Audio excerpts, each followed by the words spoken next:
சொல்லுங்கள். பேரவைத் தலைவர்களே, எப்பொழுதும் நீங்கள் நடுநாயகமாக தான் இருப்பது உண்டு. இது வரைக்கும் அப்படி தான் நாங்கள் நினைத்து கொண்டிருக்கிறோம். எங்களுக்கு பாதுகாப்பே எப்பொழுது பேரவைத் தலைவர்கள் தான். இப்போ பேசுகிற போது ஒரு சொற்றொடர் முந்தை என்று சொன்னே பயந்து விடாதீர்கள் என்று சொன்னாங்க. அது ஏன்னு கேட்டீங்கன்னா, நாங்கள் மிசாவே பார்த்தவர்கள், இதுக்கெல்லாம் நாங்கள்லாம் எப்பயுமே பயப்பட மாட்டோம். நீங்கள் அப்படி இருந்துடக்கூடாதுன்றதுக்காக அந்த வார்த்தையை நீங்கள் அதை தவிர்த்தணும்னு கேட்குறேன்.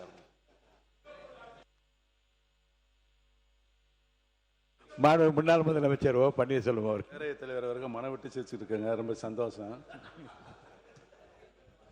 மாண்புமிகு பேரவைத் தலைவர்களுக்கு பேசுங்க. நீங்க பேசுங்க. கடந்த சட்டமன்றங்களில் நடந்த நிகழ்வுகள் நன்றாக ஞாபகம் இருக்கும்னு நினைக்கிறேன். 2001 காலகட்டத்திலிருந்து 20 வினாக்களுக்கு விடையளிக்கின்ற சூழ்நிலை இருந்தது. துணை கேள்விகளுக்கும் விடையளிக்கின்ற சூழ்நிலை இருந்தது. தினந்தோறும் 3-4 கவன ஈர்ப்பு தீர்மானங்கள் எடுக்கப்பட்டிருக்கிறது. இவைகளெல்லாம் நிகழ்ந்த நிகழ்வுகள் கடந்த காலங்களில். நான் அமைச்சராக இருந்தபோது எனக்கு தினமும் 2 கவன ஈர்ப்பு தீர்மானம், எனக்கு மட்டும் 2 கேள்விகள் வரும். மற்ற அமைச்சர்களுக்கு வரும். நான் சொல்றது 2001 2006 இன்று வரை 2006 வரை 26 வரை. ஆகவே கொஞ்சம் இதில் கவனத்தை எடுத்துக்கொண்டு கேள்விகளுக்கு பதில் சொல்லுகின்ற பொழுது பரவலாக எல்லா உறுப்பினர்களும் கேட்கொண்டு வரும். துணை கேள்விகள் கேட்கின்ற சூழ்நிலை ஏற்படும், அதாவது சப்ஜெக்டில். ஆகவே மாண்புமிகு பேரவைத் தலைவர்கள் அனைவருடைய கேள்விகளுக்கும் விடையளிப்பதிலிருந்து இந்த சட்டமன்றத்தை அந்தந்த தொகுதி மக்கள் எதிர்பார்க்கிறார்கள் என்பதை கவனத்தில் எடுத்துக்கொள்ள வேண்டும் கேட்டுக்கொள்கிறேன். சட்டப்பேரவை அலுவலகத்தின் மூலமாக அனைத்து கேள்விகளும் சம்பந்தப்பட்ட துறைகளுக்கு பதிலுக்காக அனுப்பியிருக்கிறோம். பதில் வந்தவுடன் கேள்விகள் நாம் எடுத்துக்கொள்ளலாம். ஏற்கனவே 25 நாட்கள் கூட கேள்வி நேரம் இல்லாமல் இந்த அவை நடந்திருக்கிறது.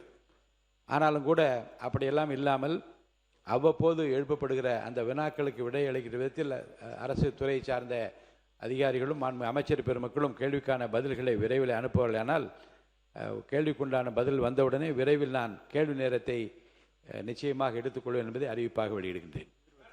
மாண்பு நீர்வளத்துறை அமைச்சர் அவர்கள். மாண்புமிகு பேரவைத் தலைவர் அவர்களே, மாண்புமிகு உறுப்பினர் அண்ணன் ராஜகண்ணப்பன் அவர்கள் கஞ்சம்பட்டி ஓடை செயல்பாட்டிற்கு கொண்டு வர கோரியுள்ளார்கள். இது தொடர்பாக நில எடுப்பு தொகை ரூபாய் 24,46,00,000 ஒதுக்கீடு செய்யப்பட்டு தூத்துக்குடி மற்றும் ராமநாதபுரம் மாவட்ட ஆட்சியர்களுக்கு வழங்கப்பட்டுள்ளது. இதன் மூலம் 20 கிலோமீட்டர் நீளத்திற்கு கஞ்சம்பட்டி கால்வாய் அமைக்கப்படும். வருவாய்த்துறை மூலம் நில எடுப்பு பணிகள் மேற்கொள்ளப்பட்டு வருகின்றன. 50% நில எடுப்பு பணிகள் நிறைவுற்ற பின்னர் கட்டுமான பணிகள் மேற்கொள்ளப்படும் என்பதை தெரிவித்துக் கொள்கிறேன். இதன் மூலம் 4240 ஏக்கர் நிலங்கள் பாசன வசதி பெறும் என்பது இதன் வாயிலாக தெரிவித்துக் கொள்கிறேன். மாண்புமிகு தொழில்துறை அமைச்சர் அவர்கள். பேரவைத் தலைவர் அவர்களே, ஒரே ஒரு விஷயம் மட்டும் நான் மென்ஷன் பண்ணிக்கணும்னு நினைக்கிறேன்.